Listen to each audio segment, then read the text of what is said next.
కార్యక్రమాన్ని సమర్పిస్తున్న వారు వాసవి గ్రూప్. మీ కలలను నేను నిర్మిస్తా. సహ సమర్పిస్తున్న వారు Chaitanya deemed to be university Hyderabad. అందరికీ నమస్తే. గరం గరం వార్తలకి స్వాగతం. ఇవాళ కూడా మీకోసం చాలా వార్తలు పట్టుకొచ్చినాం. అంతకంటే ముందుగాల హెడ్లైన్స్. చీరాల ఎయిర్పోర్ట్ కడతానంటున్న చంద్రబాబు, మరి కుప్పం ఎయిర్పోర్ట్ ఏమైంది సారు? పండుతాడు కళ్ళు పట్టు వచ్చిన ఎమ్మెల్యే, కేసీఆర్ సార్ డైలాగులు దించేస్తున్న కవితక్క, చూసినే తీరును బచ్చే మెదడు పనిచేస్తుందట.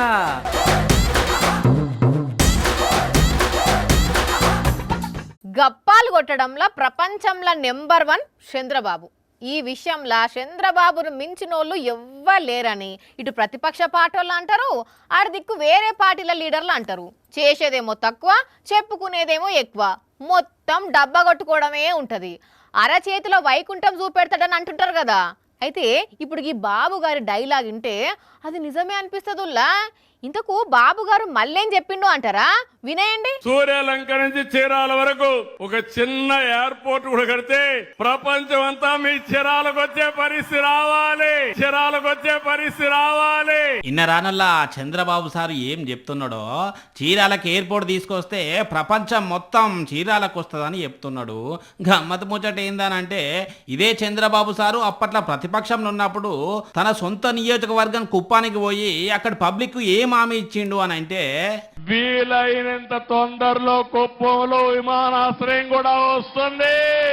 ఇక్కడి నుంచి మనం పండించిన కూరగాయలు ఎయిర్ కార్గో ద్వారా విదేశాలకు కూడా పంపించే ఏర్పాట్లు చేసే ఆలోచన చేస్తున్నాను.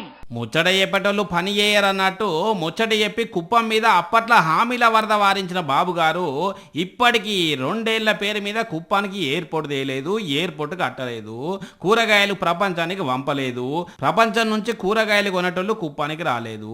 కాకపోతే ఇన్ని రోజులు కుప్పం ఎయిర్పోర్ట్ అని చెప్పిన సారు ఇప్పుడు అదే ఎయిర్పోర్ట్ మంత్రాన్ని చీరాలకు పట్టుకొచ్చిండు. ఇంకా చిత్రం ఏంటంటే, సారు గారు విమానంలో కూరగాయలు బయటి దేశాలకు పంపుడేమో కానీ మొన్న బగ్గ కాసిన మామిడికాయలనే కొనలేదాయే. మరి రాష్ట్రంలో వండిన మామిడికాయలనే కొనని సారు ప్రపంచానికి అది కూడా విమానంలో ఎట్లా కూరగాయలు పంపుతాడని చాలా మంది ప్రశ్నిస్తున్నారు. సూర్యలంక నుంచి చీరాల వరకు ఒక చిన్న ఎయిర్పోర్ట్ కూడా కడితే ప్రపంచం అంతా మీ చీరాలకు వచ్చే పరిస్థితి రావాలి, చీరాలకు వచ్చే పరిస్థితి రావాలి. వీలైనంత తొందరలో కుప్పంలో విమానాశ్రయం కూడా వస్తుంది. ఇక్కడి నుంచి మనం పండించిన కూరగాయలు ఎయిర్ కార్గో ద్వారా విదేశాలకు కూడా పంపించే ఏర్పాట్లు చేసే ఆలోచన చేస్తున్నాను. ఇక అవి ఏం చేయలే కానీ ఇప్పుడు చీరాలకు ఎయిర్పోర్ట్ తెస్తానన్నాడే గమ్మతున్నది పోండ్రి. అరే లింగయ్య, పట్నంకి వెళ్ళొస్తే ఇంట్లోనే ఉండవు, యాడికి పోయినావు బిడ్డ? సరే ఇంటికి రారాదురా, బుక్కెడు బువ్వన్న తినిపోదు అని అమ్మ ఫోన్ కొడితే, ఆగమ్మా నరేష్ గారు పొద్దాడు కళ్ళకు తీసుకొచ్చిండే, గుంపు తాళలోనే ఉన్నా, అస్త నాకు 10 నిమిషాలు అంటారు. మళ్ళీ పొద్దుగుకేదాక ఇంటికి పోరు.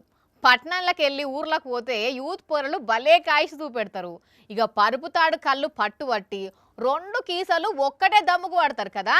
సరే, కళ్ళు అంటే చాలా మందికి కాయిష్ ఉంటుంది కానీ ఇప్పుడు వార్త ఏందనంటే, చప్పరియాలి గట్టిగానే ఉంటే సారు. మరి పండుతాడు కళ్ళు ఏమనుకుంటున్నారు? తాగుండ్రి, ఇంకా పట్టుబట్టుండ్రి, ఈ పారు దెబ్బకు లొట్టి లేవాలి. గుంజండి, అట్లనే గుంజండి, గుట్ట గుట్ట గుట్కలేసుకుంటా గుంజుండ్రి. అగో ఏంది సారు, కళ్ళు తిరుగుతున్నాయా? తలకే కిందికేసిర్రు. అయిపోయి సార్కి అప్పుడే రిమ్మెక్కుతున్నట్టున్నది. కళ్ళు టపటపా మిటమిటా కొడుతున్నాడు. ఓ గౌడన్న, గుడాలన్నా లేకుంటే మామిడికాయ చెక్కర్ నుండి ఇయ్యవే, కారానికి నోరు సక్కిడికి వస్తుంది. ఇంతకు సారి ఎవరో గుర్తు పట్టిరు కదా. ఎస్, ఆలేరు ఎమ్మెల్యే బీర్ల ఐలయ్య సారే. పాతగుట్ట ఏరియాలో పబ్లిక్ సమస్యలు తెలుసుకునేందుకు పోయిన సారు గౌడన్నలతోని ముచ్చట పెట్టిండు.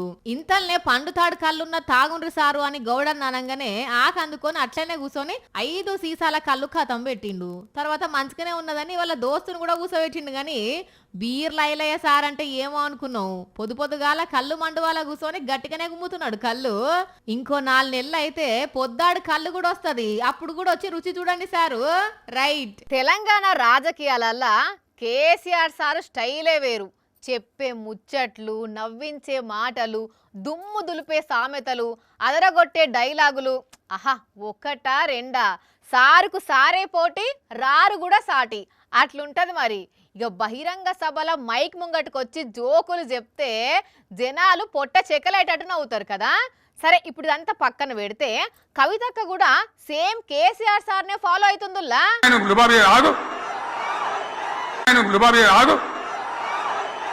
సేమ్ ఇట్లనే ఇదే కేసీఆర్ సార్ డైలాగ్ ను చూడండి కవితక్క ఎట్లా చెప్తున్నదో. ఏ ఉండవా, ఆగు కొసేపు ఆగు, ఒక నిమిషం ఆగు. పోలా అదిరిపోలా మొత్తం కేసీఆర్ సార్ డైలాగ్లనే దించేసింది లే అక్క. అట్లా అని ఇంతటితోనే అయిపోలేదు లో, కేసీఆర్ సార్ డైలాగు ఇంకోటి కూడా అదే రేంజ్ లో చెప్పేసింది. మనోళ్ళనే ఉన్నారా మంది ఉన్నారు. మరి కేసీఆర్ సార్ బిడ్డేనాయే, చిన్నప్పటి సంది కేసీఆర్ డైలాగులు వినే మొన్నటి దానిక సార్ పార్టీలనే ఉండొచ్చే. ఇక కేసీఆర్ సార్ లెక్కనే డైలాగులు చెప్పకుంటే ఎట్లా చెప్తుంది గానీ ఇప్పుడు కవితక్క మాటలు సోషల్ మీడియాలో మస్తు వైరల్ అవుతున్నాయి. ఏ ఉండవా, ఆగు కొసేపు ఆగు, ఒక నిమిషం ఆగు. మనోళ్ళనే ఉన్నారా మంది ఉన్నారు. ఇక ఈ మాటలు విన్న కవితక్క ఫ్యాన్స్ సేమ్ కేసీఆర్ సార్ లెక్కనే మాట్లాడింది కవితక్క అనుకుంటా మస్తు ఖుషి అవుతున్నారు. ఆడతదేమ్మంటే ఆసనాలు వేసుకుంటా కూర్చున్నది ఈ పిల్ల. ఓ ఎన్నెలా ఆగో కండ్లు తెరిచి మూసి కథలు పడుతున్నావా? ఓ సుందెల్క మొక్కందానా చూడిటు. ఆడతదేమ్మంటే ఆరాంసే సోఫాలో కూర్చొని ఏం చేస్తున్నావాడా? మనం చేసే జాబ్ ఏంటి? వార్త దేవటం అంటే రిస్క్ తో కూడుకున్న పని. అయితే రిస్క్ చేయాలంటే ఇట్లనే కూసోవాలి. పొద్దున ఆఫీస్కి రాగా నిన్న వడ్డవా ఎన్నెలా నువ్వేమన్నా? నీకెట్లా తెలుసు అక్క? బండి మించి రాంగా మోకాలికి దెబ్బ తాకింది. గదే అనుకుంటున్నా, మెదడుకు దెబ్బ తాకినట్టున్నది గట్టిగానే అని. మోకాలికి దెబ్బ తాకిందంటే మెదడుకు దెబ్బ తాకిందంటే ఏంది? నీ మెదడు మోకాళ్ళనే ఉన్నది కదా మరి లేకుంటే ఆర్తదేలేదు ఏందనంటే రిస్క్ చేసే ఉద్యోగము, అందుకే కూసున్నా కూర్పాట్లు పడుతున్నా అని కథలు పడుతున్నావేంది? కథలు అంటవేందక్క? నేను నిజమే చెప్తున్నా. నిటారుగా కూసున్నది నిజాయితీగా వార్తలు తెచ్చేటందుకే. ఏం చెప్దాం అనుకుంటున్నావో చక్కగా చెప్పు. మనం కూసున్న తీరే, నిలబడే తీరే మన ఎమోషన్స్ ని, తీసుకునే నిర్ణయాల సామర్థ్యాన్ని ఇట్లా డిసైడ్ చేస్తుందట అక్క. అంటే ఇట్లా స్ట్రేట్ గా కూర్చునేటోళ్ళు రిస్క్ తీసుకునే పనులు ఎక్కువ చేయగలుగుతారట. ఇంగో గిట్లా ముంగడికి వంగి కూర్చుంటేనాట పని సక్క సాత కాదట, మూడిగుంటామాట. ఎవలాలు నీకు చెప్పింది? కెనడాలున్న మెగ్గిల్ యూనివర్సిటీ శాస్త్రవేత్తలు పరిశోధన చేసి తేల్చింది ముచ్చట. అవునా? అక్క ఇగో ఆఫీసులల్లా ఎట్లా పడితే అట్లా కూర్చొని పని చేస్తే నాణ్యత గల్లా పని కాదట. వాళ్ళు కూర్చునే తీరు, వాళ్ళకి కల్పించే సౌలతులను బట్టే మంచిగా పని చేస్తారట. అంటే ఇప్పుడు ఎవరెట్లా కూర్చోవాలి ఏందని రూల్ పెట్టాలనా ఎట్లా? అబ్బా కూసునే ముచ్చట ఇన్నావు గాని సౌలతుల ముచ్చట ఇన్నవాళ్ళేదా? ఇంకేం సౌలతులు చేస్తారు పని చేసే జాగలా? అంటే కూసున్న కాన్నే మంచిగా చాయ్ తెచ్చిచ్చుడు, వార్త తీసుకురా అని స్ట్రెస్ ఇయ్యకపోవుడు, ఎక్కువ పని చెప్పకపోవుడు. గిస్వంటి చెయ్యొచ్చు చెయ్యాలంటే. ఎక్కువ పని చెప్పకపోవడు కాదు, అసలు మొత్తానికే పని లేకుంటే చేస్తే ఇంకా బెస్ట్ ఏమో కదా. అంటే ఎట్లక్క? కొలువులకేంచి వీకేస్తే ఏ పని ఉండదు కదా. ఓ అక్కో నువ్వు అటువంటి నిర్ణయాలు తీసుకోకు. నేనేదో పరిశోధన ముచ్చట చదివి చెప్పిన గంతే, నాకు గవన్నీ పట్టింపు లేవు. అట్లరా దారికి పోయి ఏదైనా వార్త తీసుకొని రాపు. ముందుగా ఈమెను బల మీద చేతులు తీసేసి కూసొమ్మనాలి. ఆమె అట్లా బల మీద చేతులు పెట్టుడు చేయబట్టే మెంటల్ గా డిస్టర్బ్ అయ్యి మమ్మల్ని వార్త తీసుకురా అని సతాయిస్తున్నట్టున్నది. ఎన్నెలా చెప్పిన ముచ్చట్ల కూడా నిజం లేకపోలేదుల్లా. మనం కూసునే తీరును బట్టి, బాడీలో రక్త ప్రసరణ జరిగే తీరును బట్టి మెదడు పనిచేసే తరీక మారి యాక్టివ్గా ఉండు, అలసటగా అనిపించుడు కూడా అవుతుందట. కాబట్టి కూసునే తీరు తెలుసుకొని మెదడుడు నయ్యం. పల్లెటూర్లల్లా ఎక్కువ ఎడ్ల బండ్లే అవుపడతాయి. రైతులకు ఎడ్ల బండే ఆధారం. వ్యవసాయ పనులకు, మిల్లుకు, మార్కెట్కు పోయేటందుకు ఈ బండ్లనే వాడతారు. కుటుంబంతోని పక్కూర్లో జరిగే జాతరకు పోవాల్సి వచ్చినప్పుడు వీటిని తీరుల డెకరేషన్ చేసి అವೆక్కిపోతారు. ఇప్పటికి సుత అప్పుడప్పుడు అక్కడక్కడ ఎడ్ల బండ్లు అవుపడితే చిన్నప్పటి రోజులే యాదికొస్తాయి ఎవ్వరికైనా. ఆహా బండెనక బండి గట్టి 16 బండ్లు గట్టి అన్నట్టు ఆ ఎడ్ల బండ్లన్నీ ఒకదాని వెనక ఒకటి ఎట్లా పోతున్నాయో చూస్తున్నారా? డ్రైవర్ లేకుండా వాటికవే నడిసే కార్లు తయారైతున్న ఈ రోజులల్లా రోడ్డు మీద ట్రాఫిక్ డిస్టర్బెన్స్ లేకుండా ఒక పక్క నుంచి పోతున్న ఈ ఎడ్ల బండ్లను చూస్తుంటే వెనకటి రోజులు యాదికొస్తున్నాయి కదా నుల్లా. అప్పట్లా ఈ బండ్ల మీదనే జాతరలకు పెళ్లిళ్లకు పోయేవాళ్ళం. పెళ్ళైనాక పిల్లగాన్ని వీటి మీదనే ఊరేగించేవాళ్ళు. ఒక్క ఎడ్ల బండి ఉంటే 1000 ఏనుగుల బలం అన్నట్టు గర్వంగా ఫీల్ అయ్యేవాడు రైతు. ట్రాక్టర్లు వచ్చినాక వీటి వాడకం తగ్గిపోయింది.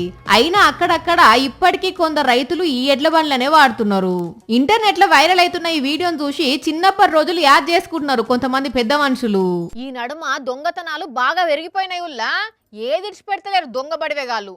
వీళ్ళ భయానికి చాలా మంది దుకాన్లల్లా ఇండ్లల్లా సీసీ కెమెరాలు పెట్టుకుంటున్నారు. ఆ కెమెరాలల్లా మొత్తం రికార్డ్ అవుతుందని తెలిసి తెలియక కొందరు దొంగతనాలకు ఎగబడి అడ్డంగా బుక్ అవుతున్నారు. అగో అక్కడ ఒక దొంగోడు ఏం ఎత్తుకపోతుండో చూడుండ్రి.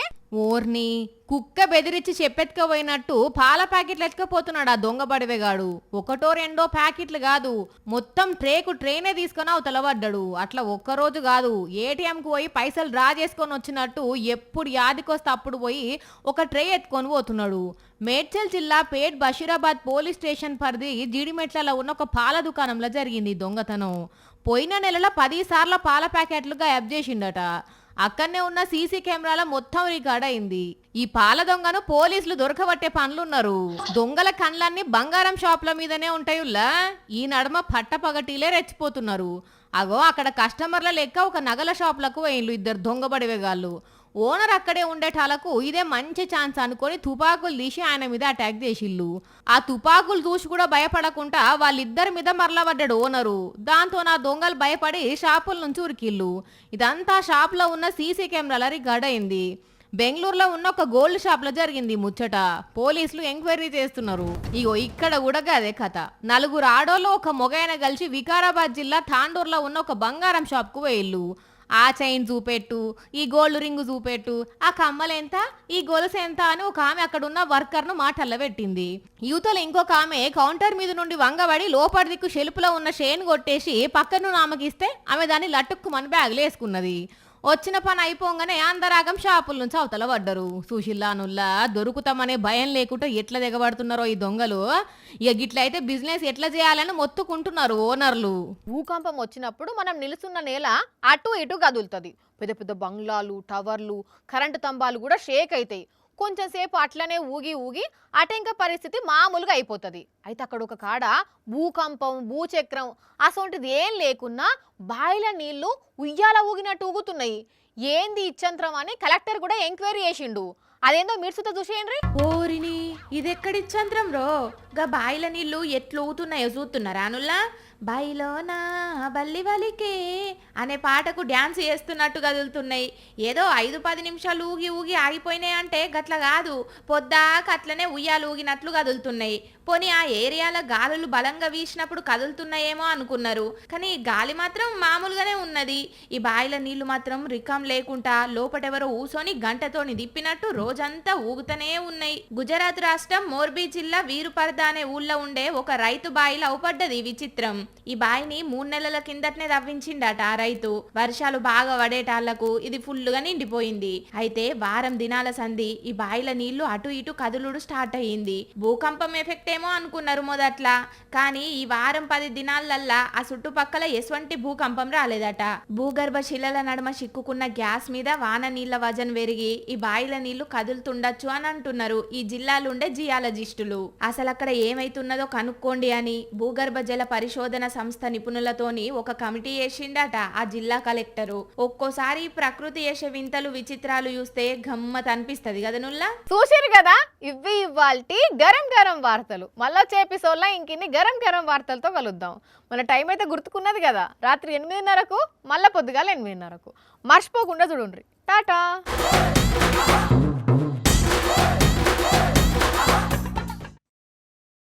మరిన్ని అప్డేట్స్ కోసం ఛానల్ ను సబ్స్క్రైబ్ చేయండి. నోటిఫికేషన్స్ కోసం బెల్ ఐకాన్ పై క్లిక్ చేయండి.